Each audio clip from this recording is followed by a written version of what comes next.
नमस्कार, साथ की कड़क खबरें देख रहे हैं आप। मैं हूं आशीष त्रिपाठी आपके साथ। नमस्कार, सुप्रभात, बहुत बहुत स्वागत है आपका। मैं हूं आपके साथ ऋतु ज्ञानवानी। और शुरुआत इस वक्त की बड़ी खबर से।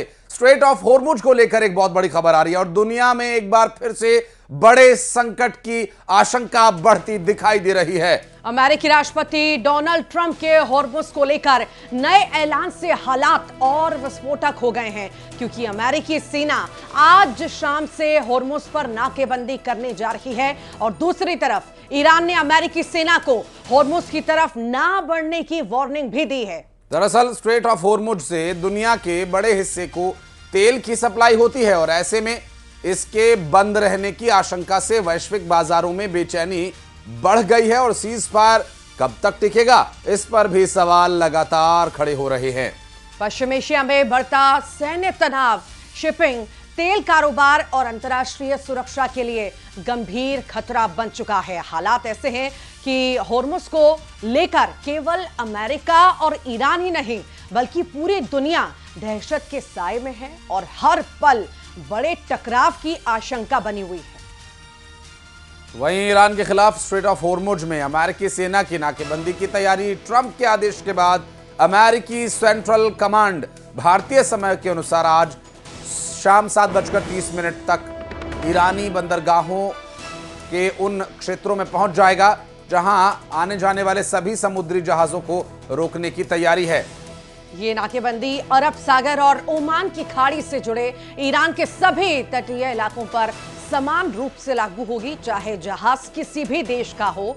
अमेरिकी सेना ने यह भी कहा कि गैर ईरानी बंदरगाहों के लिए आने जाने वाले जहाजों को स्ट्रेट ऑफ होर्मुज से गुजरने से नहीं रोका जाएगा। दरअसल नाकेबंदी से पहले व्यापारिक जहाजों के लिए औपचारिक सूचना जारी की जाएगी और इस ऐलान के बाद पश्चिम एशिया में तनाव चरम पर है और दुनिया की चिंता और गहरा गई है।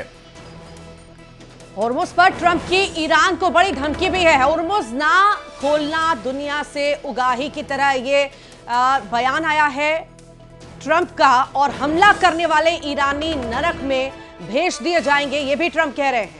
दरअसल ईरान ने स्ट्रेट ऑफ होर्मुज खोलने का वादा किया था। ईरान के पास कभी भी न्यूक्लियर हथियार नहीं होगा, ये सभी बातें अमेरिकी प्रेसिडेंट डोनाल्ड ट्रंप के द्वारा कही गई हैं, जिस पर उन्होंने कई बड़े ऐलान तो कई बड़ी चेतावनियां जारी की हैं, जिसमें स्ट्रेट ऑफ होर्मुज को लेकर एक और बड़ी खबर आपको बता दें। होर्मुज को लेकर ट्रंप की नाकेबंदी की धमकी पर ईरान ने सख्त पलटवार किया और ईरानी संसद के स्पीकर मोहम्मद बागिर गालिबाफ ने 2-2 कह दिया कि अगर अमेरिका लड़ेगा तो ईरान भी पूरी ताकत से लड़ेगा।